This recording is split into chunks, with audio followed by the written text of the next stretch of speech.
여러분들 하나님은 완전하십니다. 믿습니까? 네. 완전하신 하나님을 우리는 믿습니다.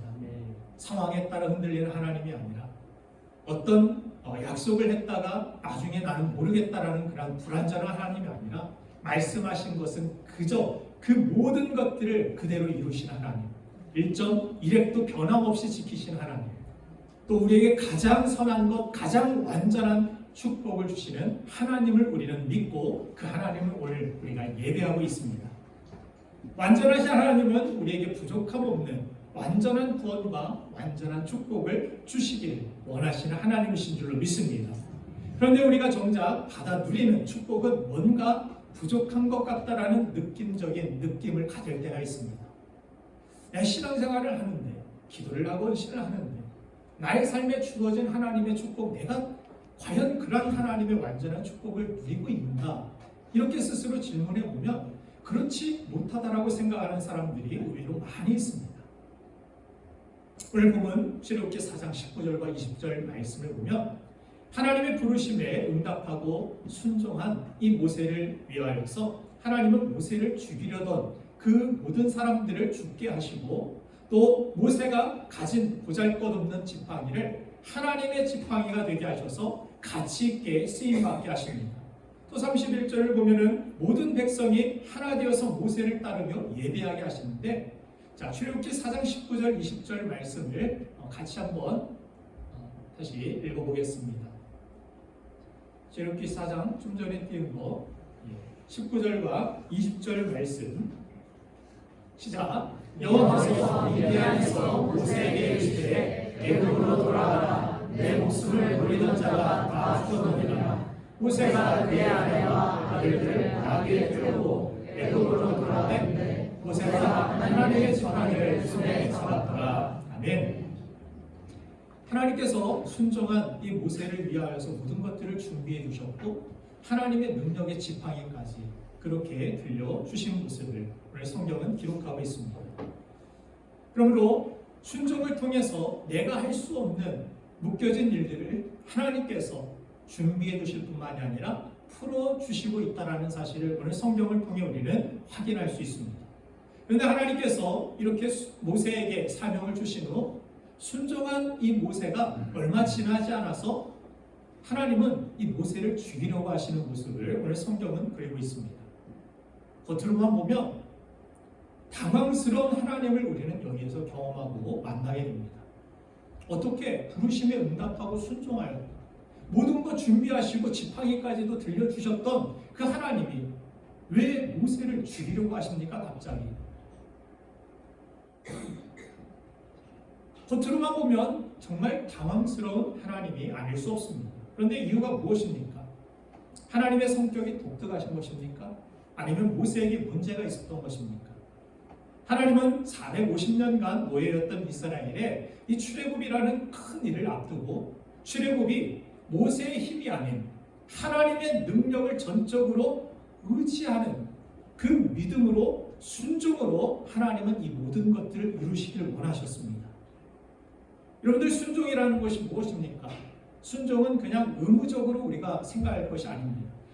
순종이란 그 순종의 어떤 행동들, 모습들에는 내 자신을 부인하고 하나님의 주인 되심을 인정하는 그 믿음이 담겨져 있는 것. 이것이 순종입니다.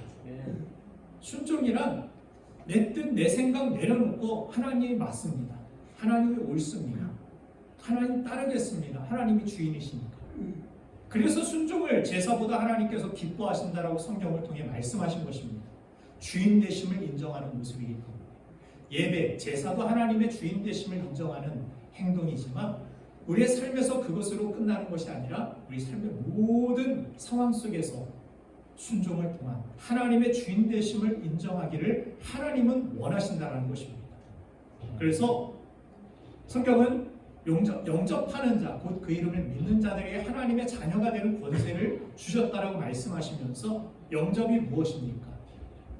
나 영접했습니다.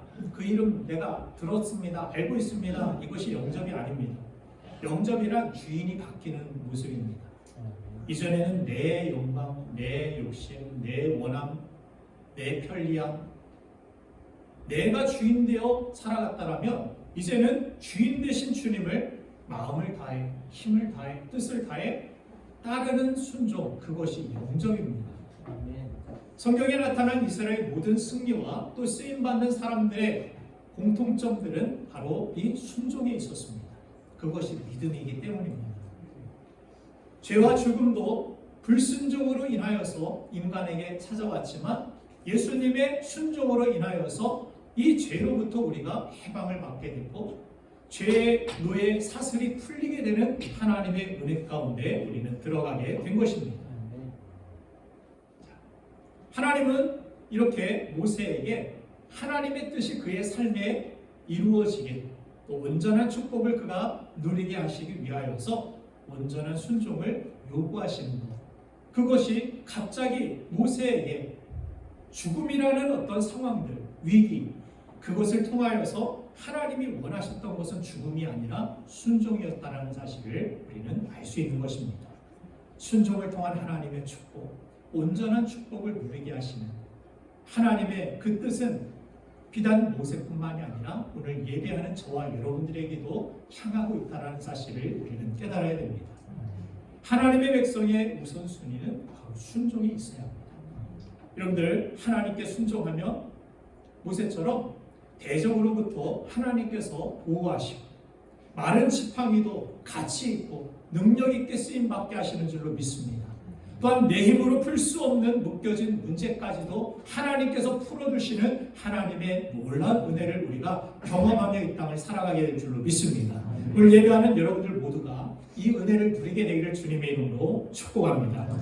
우리 성경은 이러한 완전한 축복을 향해 나아가고자 하는 하나님의 사람들이 가져야 할 두 가지 중요한 태도를 우리에게 가르쳐 줍니다.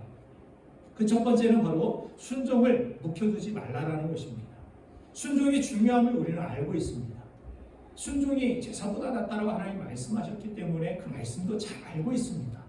그러나 우리의 잘못된 태도는 무엇이냐면 바로 이 순종을 나중으로 미루는 태도입니다. 우리 한국 사람들은 발효 음식을 자주 먹기 때문인지는 몰라도 묵혀두는 습관이 있습니다. 뭔가를 묵혀두려고 합니다. 나중에 뭔가 쓸모가 있겠지 하고 저도 물건을 잘 버리지 못하고 많은 것들을 쌓아두기도 합니다.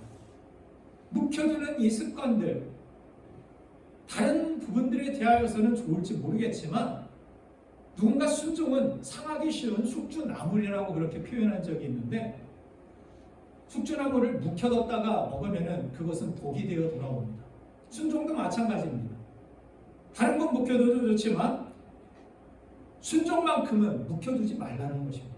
오늘 그것이 성경이 우리에게 주시는 메시지입니다. 그래서 우리 크리스찬들은 나중에라는 말을 조금씩 줄여가면서 삼가해야 된다고 저는 생각합니다. 저도 제 삶 속에서 나중에 해야겠다라는 그 일들은 대부분 제가 하지 못했습니다. 자녀들에게도 나중에 뭐 하자, 나중에 여행 가고, 나중에 뭐 하자. 근데 벌써 다 커버렸습니다. 지금은 할 수 없는 일들이 너무 많고 그때 했어야 됐는데 후회되는 일들이 많이 남아 있습니다.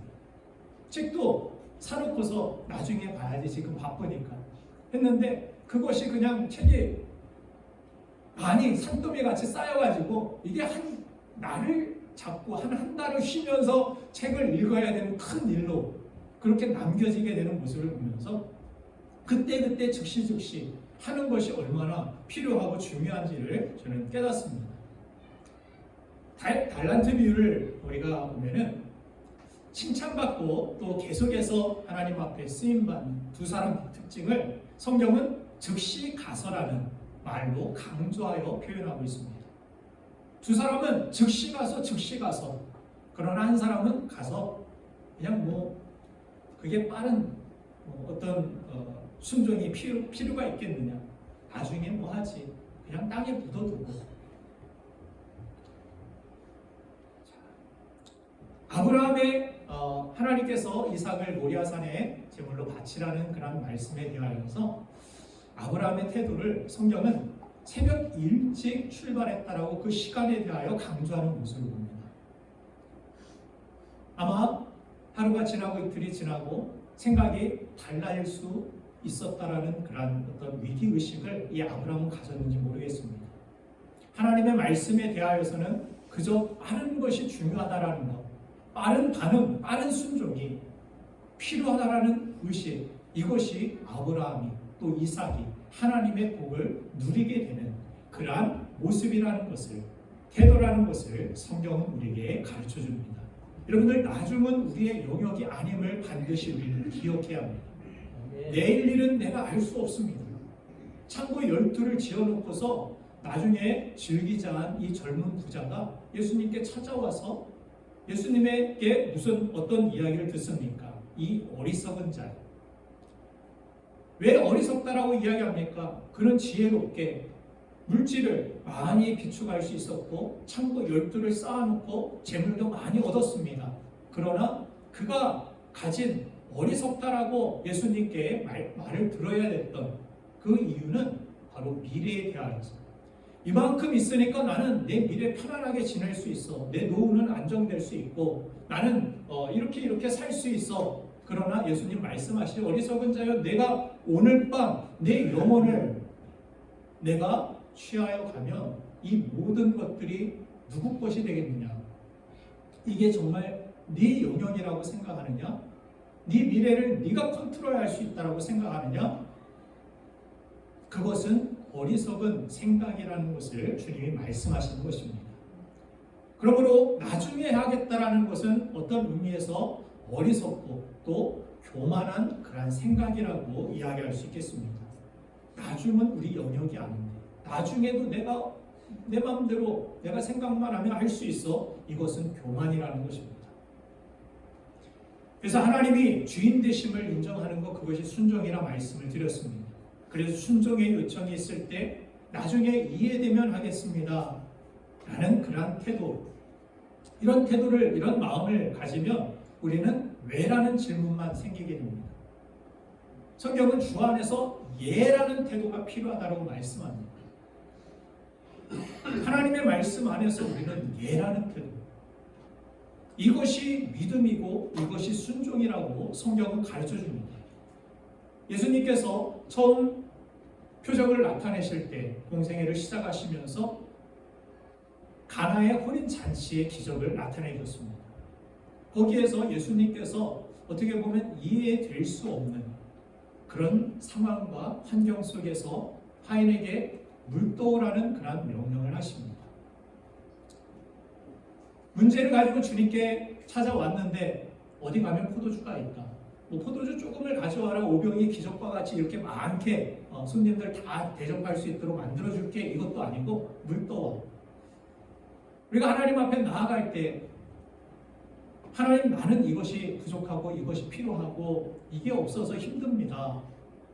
그런데 주님께서는 오늘 이 예배를 통하여서도 나는 내 삶의 어떤 문제들이 이 말씀을 통하여서 해결받기를 원하고 또 이해되기를 원하고 풀어지기를 원하는데, 목사님은 오늘 다른 말씀을 하시는 것 같습니다.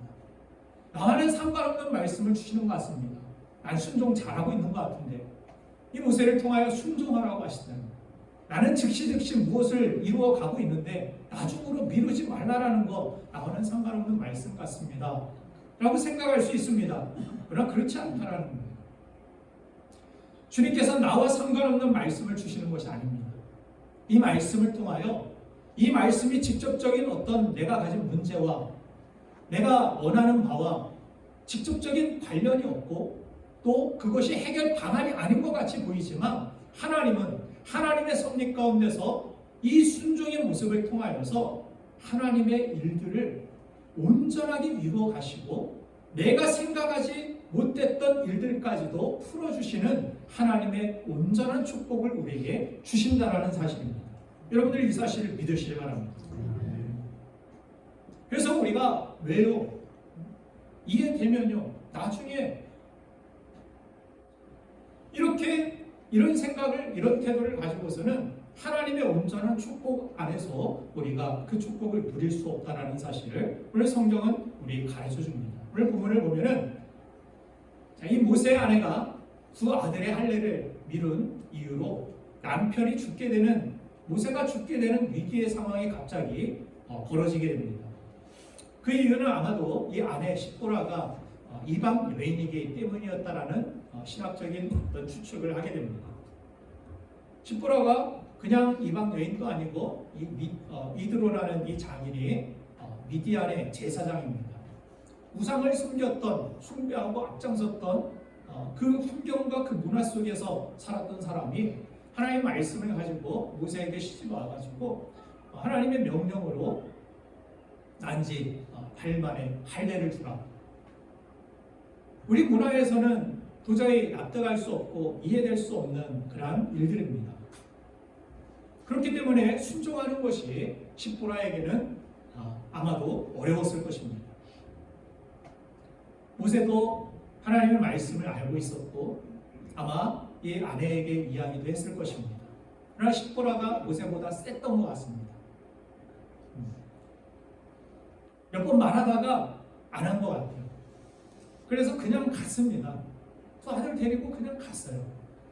하나님의 말씀을 온전히 순종하지 아니하고 그것 좀 하나 좀 이런 식으로 남겨두고 나중에, 그런데 그 나중이라는 상황이 너무나도 급박하게 다가왔고 아마도 이들은 무엇 때문인지 이 이유를 정확히 알았던 것 같습니다.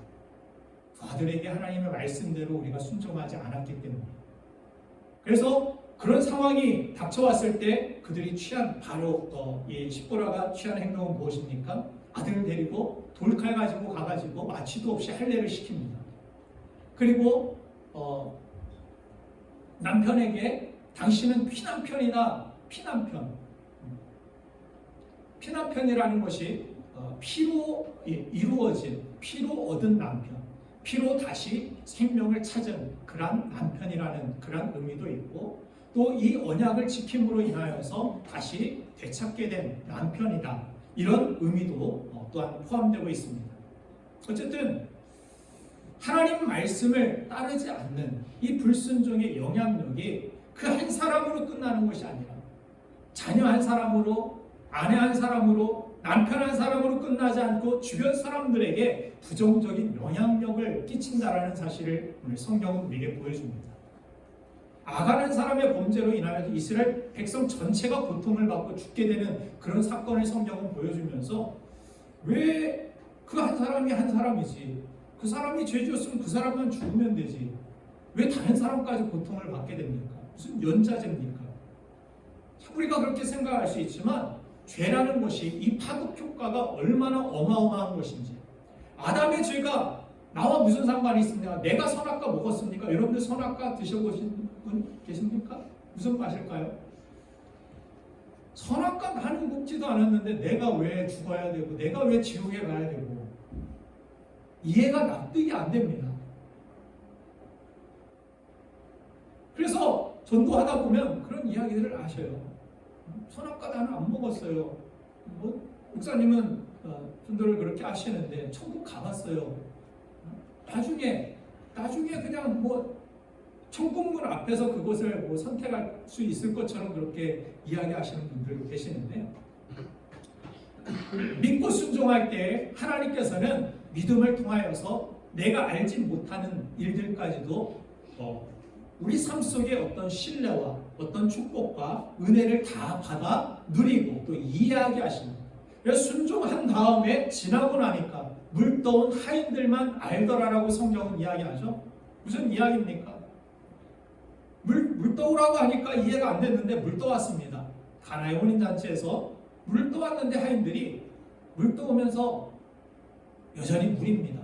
그런데 도착하고 나자 물이 포도주로 바뀌는 놀라운 일들을 바라보면서 다른 사람들은 몰랐습니다. 순종한 사람들만 지나고 나니까 이 일이 어떤 이유로 인하여서 이루어진지를 정확히 알 수 있었다라고 이야기합니다. 신앙생활 하면서도 늘 갈등만 있고 미루기만 하는 사람들은 갈등만 있습니다. 그냥 끝까지 미루기만 하는 사람들은 이것이 지나고 나도 하나님의 역사인지를 잘 모릅니다.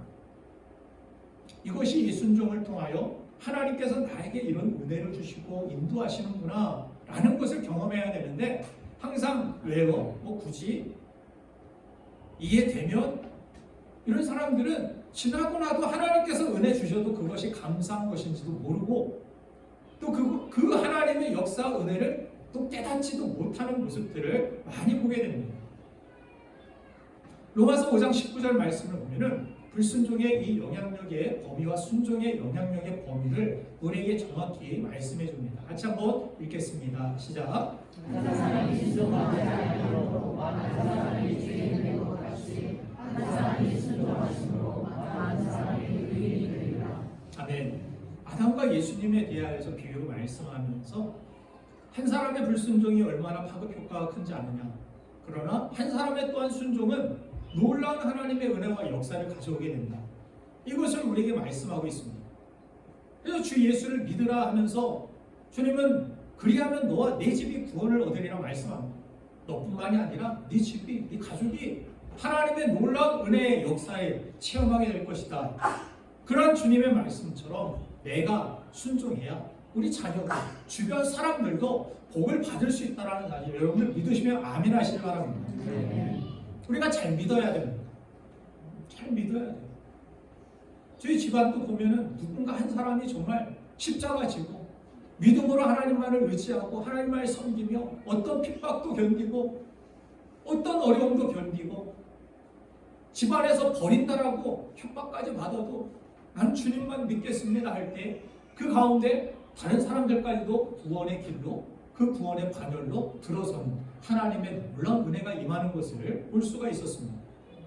그래서 시편 112편 1절부터 3절까지 말씀을 보면 하나님께서 이런 말씀을 주시죠. 같이 읽겠습니다. 시작. 할렐루야. 여호와를 경외하며 그의 계명을 크게 즐거워하는 자는 복이 있도다. 그의 후손이 땅에서 강성하며 정직한 자들의 후손에게 복이 있으리로다. 또한 자들이 그의 집에 있으며 그의 공의가 영구히 서 있으리로다. 아멘.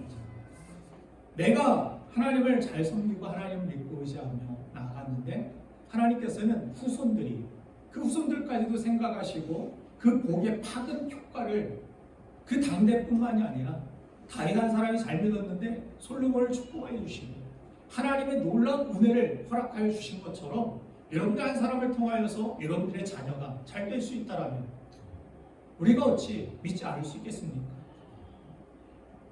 하나님의 은혜 안에서 하나님의 축복이 완전한 축복이 자녀들에게 흘러갈 수 있도록 후손들에게 흘러갈 수 있도록 우리가 믿음으로 하나님 앞에 잘 사는 것 그것이 가장 부모가 해줄 수 있는 부모가 또한 할 수 있는 축복의 길이라는 사실 그것을 우리는 깨달아야 하는 것입니다. 그래서 어떤 문제든지 우리는 순종을 점검해야 되고 순종에서부터 풀어갈 수 있어야 됩니다.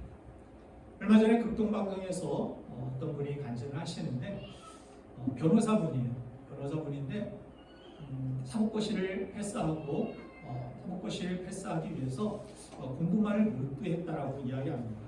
전에는 중고등학교 때까지는 신앙생활을 열심히는 안 했지만 그래도 교회도 다니고 예배도 드리고 그랬는데 이제는 그 시간까지도 온전히 공부에 쏟기 위하여서 교회 나가지 않고 예배드리지 않고 그렇게 살다 보니까 어찌어찌하다 학교를 열심히 다니고 사법고시 패스하고 또 변호사 자격증도 얻게 되고 또 변호사 사무실을 내게 되어서 열심히 또 일도 하고 돈도 벌고 집도 사고 뭐 자녀도 가정도 꾸리게 되고 자녀들도 이렇게 두 아들을 얻게 되었다고 합니다. 그래서 이 정도면은 잘 살고 있진 않으며 그렇게 뿌듯해하고 삶을 살고 있었는데 어느 날 학교로부터 이 자녀들의 학교로부터 선생님의 이 메시지가 왔습니다. 자녀에게 우울증 증세가 있습니다. 한 아이는 자폐 증세가 있습니다. 두 아들이 있는데 둘 다 그런 어떤 이 정신적인 이 어려움을 겪고 있다라는 이야기를 듣게 됩니다. 그런데 뭐가 문제지? 우리 자녀들은 그래도 똑똑하고 괜찮다라고 생각했는데 교육도 내가 잘 시켰다라고 생각했는데 갑자기 이런 소식을 들으니까 너무나도 마음이 아팠다고 합니다. 그런 가운데서 내가 무엇을 잘못했을까? 무엇이 문제일까?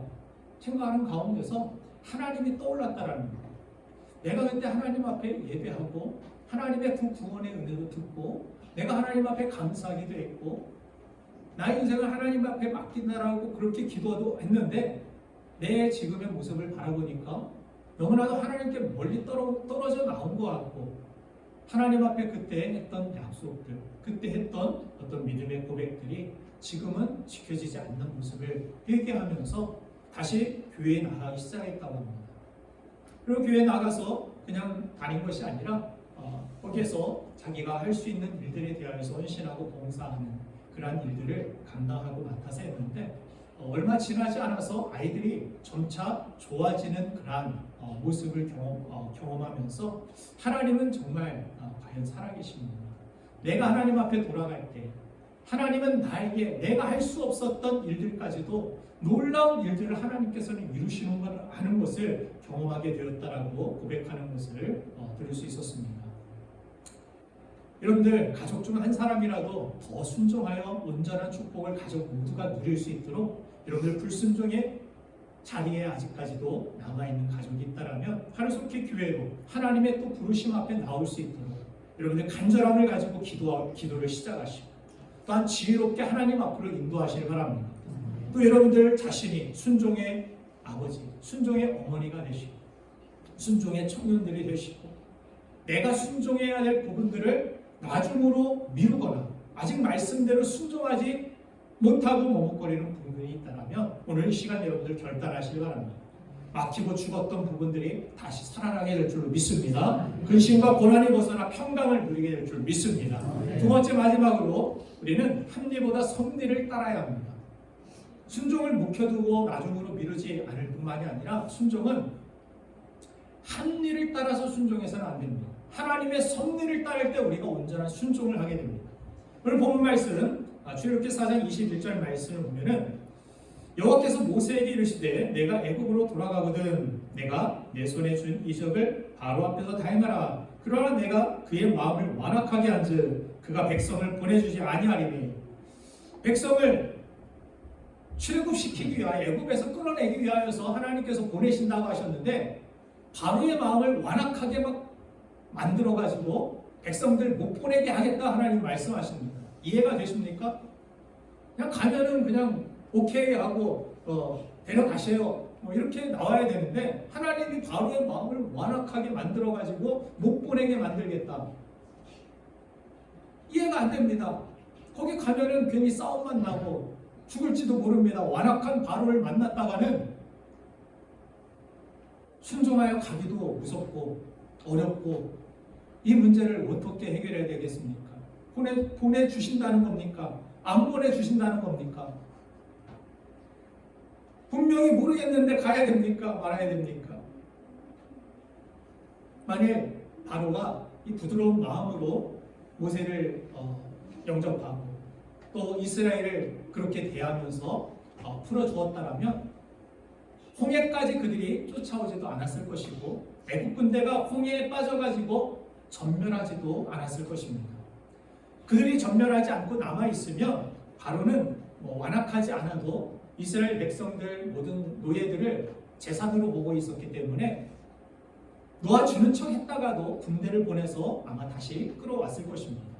그러나 하나님께서 그 완악한 마음 때문에 홍해까지 쫓아와 그 홍해로 뛰어든 이 애국 군대를 다시는 만나지 못하도록 이들을 그대로 내버려뒀으면 이들이 나왔다 해도 광야에서 이들은 도망자 신세였을 것입니다.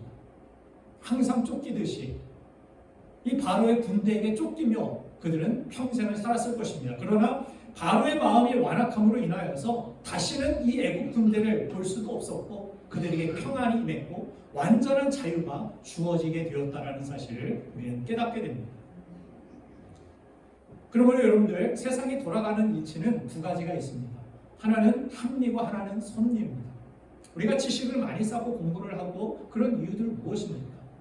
그렇게 생각을 많이 하고 그러면서 우리는 합리적이어지게 됩니다. 합리적인 이성, 합리적인 판단을 하게 됩니다. 손해보지 않고 어떤 것이 이익을 더 추구할 수 있는가? 이러한 세상에서는 이 합리가 인간적인 차원에서 최고의 가치일 수 있습니다. 합리적으로 선택해, 합리적으로 생각해. 세상을 살아가는데 합리적인 것이 많이 이익이 되고 도움이 되기 때문입니다. 그런데 세상 만사가 합리적으로만 다 돌아가는 그렇지 않습니다. 내 생각과 내 합리적인 계획과 선택들로 우리가 다 이루어졌다면 우리의 인생이 우리에게 후회가 없을 것입니다. 상처가 없을 것입니다. 여러분들 하나님 위에 하나님의 뜻인 이 섭리가 있어야만 우리의 인생이 온전한 축복된 인생으로 나아갈 수 있게 되는 줄로 믿으시길 바랍니다. 그래서 합리적인 선택을 위해서 피하고 버린 그런 안 되는 어떤 일들, 안 되는 것들, 손해보는 것들, 실패한 것들이 하나님의 섭리를 만나면 어떻게 됩니까? 놀라운 하나님의 구원의 역사가 되기도 하고 하나님의 승리가 되기도 하고 하나님이 주시는 놀라운 축복이 된다라는 사실을 성경은 보여줍니다. 그 대표적인 사건이 십자가 사건 아닙니까? 사람들이 버렸습니다. 제자들마저 합리적인 선택을 위해 돈으로 주고 예수님 팔았습니다. 자기 목숨을 위해 합리적인 선택으로 배반을 선택합니다. 합리적인 선택이죠. 당장 살아야 되고 내게 이익이 되는 선택이기 때문에. 마가복음 10장 29절부터 30절 말씀에 보면 그래서 합리적인 선택보다 하나님의 섭리를 선택하는 사람들에게 주어지는 하나님의 은혜에 대하여 말씀하시면서 어떤 사람들을 예로 드느냐면 같이 한번 읽어보겠습니다. 시작. 예수께서 이르시되 내가 진실로 너희에게 이르노니 나와 복음을 위하여 집이나 형제나 자녀, 아버지나 어머니나 아버지나 자식이나 전토를 벌인 자는 현세에 있어 집과 형제와 자매와 어머니와 자식과 전토를 100배나 박해를 경하여 받고 세세에 인생을 갖지 못할 자가 없느니라. 아멘. 100배가 됐든 200배가 됐든 어떤 약속입니까? 합리를 따르는 선택이 아니라 하나님의 섭리, 복음을 위한 선택들, 하나님을 위한 선택들을 하는 그러한 어떻게 보면 세상 사람들이 보기에 너희는 합리적인 모습이 아니야. 지금 합리적으로 이 시간 놀러 가야 되고 쉬어야 되고 네 할 일 해야 되고 그게 합리적이지. 네 이익을 위해서, 네 성공을 위해서. 여러분들 자녀들에게도 이 합리보다 하나님의 섭리를 가르치시길 간절히 바랍니다. 합리적으로 지금 학원 가야 되고 지금 뭐 네 준비해야 되고 그래야 네 인생 네가 책임질 수 있고 네가 앞으로 나아갈 수 있는 거지. 네가 성공할 수 있는 거야. 합리적인 어떤 조언이라 생각할 수 있습니다.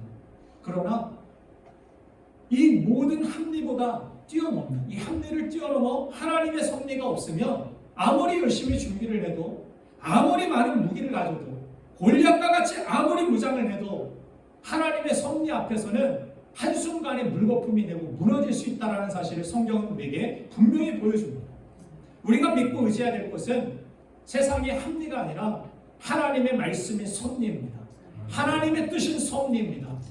하나님이 그렇게 그 모든 일들을 가지고도 이루실 수 있다는 믿음, 그 믿음을 가지고 예수님은 십자가에 달리셨습니다. 나의 원대로 육신적인 합리적인 생각은 이 잔이 내게서 지나가는 것입니다. 십자가 안 지는 것입니다. 그런데 아버지의 원입니까? 아버지의 섭리가 거기에 있습니까? 그러면 그 섭리에 내가 순종하겠습니다.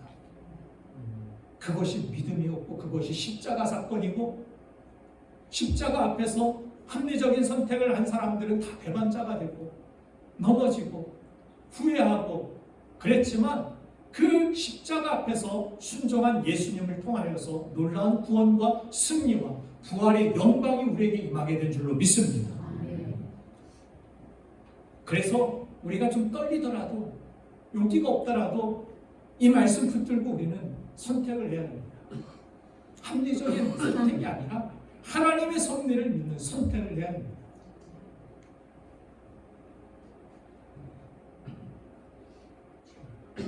언약궤를 이스라엘 백성들이 중요하게 생각했는데 하나님의 말씀이든 십계명이든 이 언약궤를 이스라엘 백성들이 뺏기게 되죠. 근데 이 언약궤를 다시 찾아오게 됐고 다윗이 너무나도 기뻐가지고 아주 좋은 새수를 가지고서 이 언약궤를 들여오려고 합니다. 그런 가운데서 사람이 죽게 되고 이웃사가 죽게 되는 그러한 사건 가운데서 언약궤는 하나님의 말씀대로 제사장이 메고 어깨를 메고 가야 된다라는 이 말씀을 기억하고 이 말씀대로 다시 찾아오는 모습이 성경에 기록되고 있습니다. 우리가 생각할 때는 사람이 드는 것보다 수레를 끌어서, 그것도 좋은 수레, 깨끗하고 아름다운 수레로 법궤를 가져오고 운반하는 것이 더 합리적인 생각이지 않습니까? 그렇죠?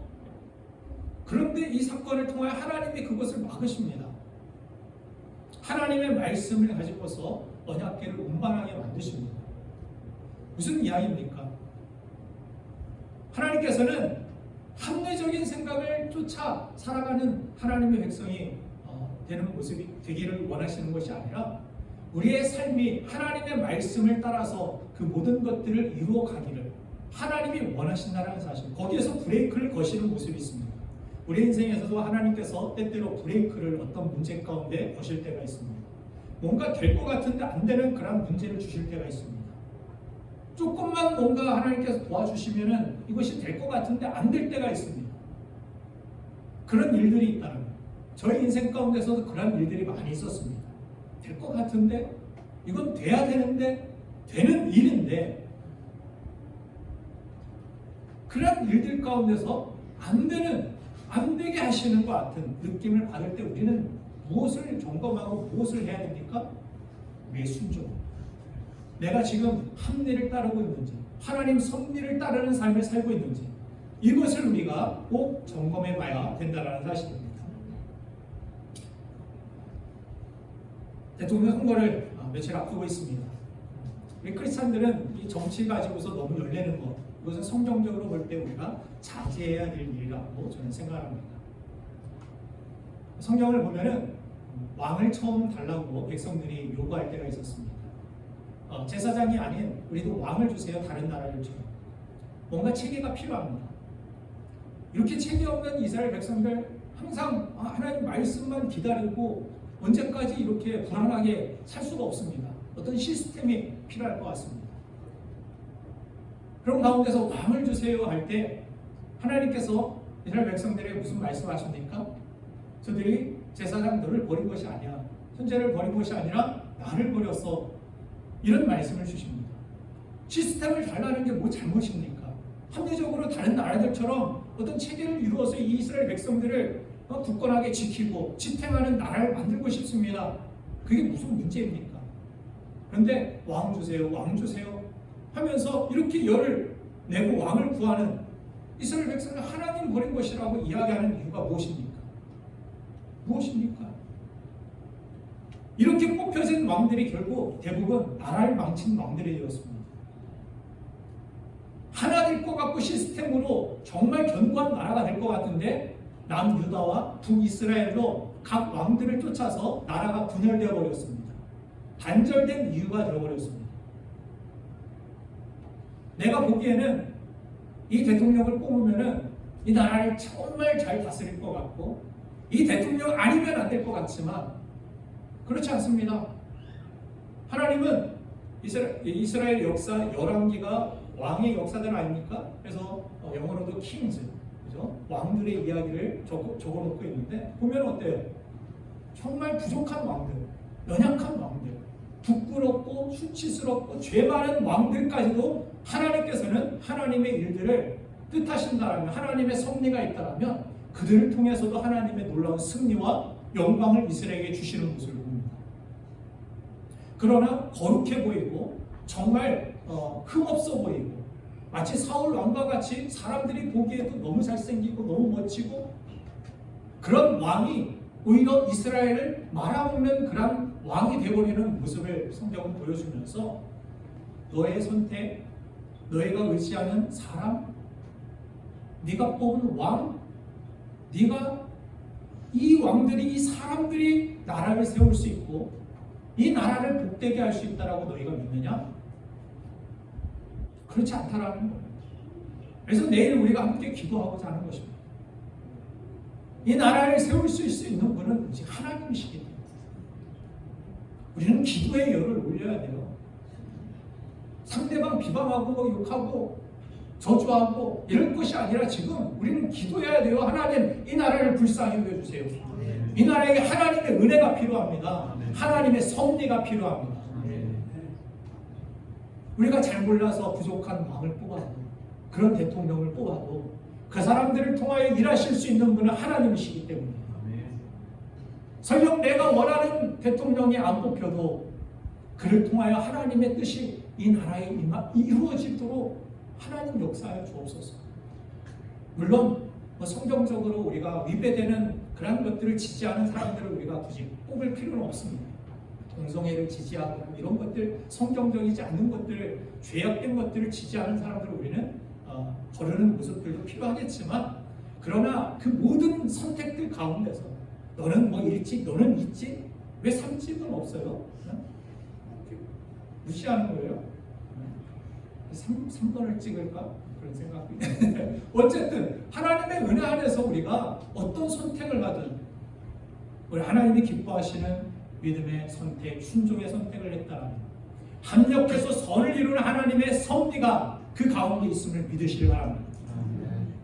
그러므로 오늘 이 성경에서 보여준 것과 같이 오늘 본 말씀 24절부터 26절까지 말씀에서는 모세가 갑자기 죽게 되고 또 할례를 행하는 그런 모습 가운데 십보라가 그 할례를 미루게 되었고, 이 일들은 내가 생각하기에 자녀에게 고통을 주는 일이고 상처를 주는 일이고 트라우마를 주는 일이고 합리적인 일이 아닐 수 있다는 그러한 자신의 생각이, 합리적인 생각이 순종을 거부하게 만들었다는 것을 잘 보여주고 있는 것입니다.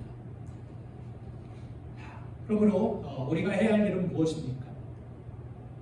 우리가 해야 할 일은 주님을 따르는 그러한 삶 속에서 합리적으로 선택하면 넓은 길로 나아가면 편리하고 좋아 보일 수 있지만, 그러나 하나님이 기뻐하시는 그러한 섭리를 바라보면 거기에는 십자가가 있고 그 순종에 대한 아픔이 있고 힘듦이 있고 어려움이 있을 수 있습니다.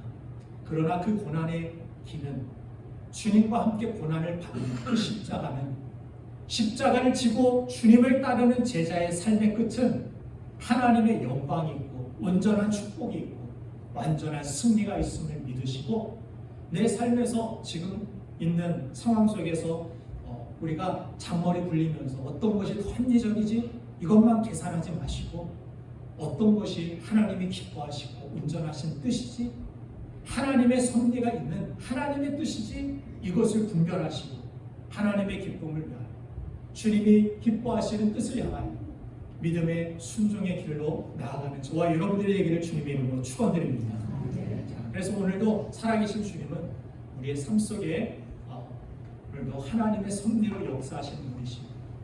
우리가 주님 때문에 선택하고 어려운 상황 속에서도 주님이 기뻐하시는 일들에 대하여 순종한 그 모든 것들을 잊지 아니하시고 놀라운 하나님의 승리와 온전한 축복을 주신다는 믿음을 가지고 이 시간 그런 믿음의 길로 우리가 걷겠습니다. 결단하고 잠시 기도하겠습니다. 주여 감사합니다. 하나님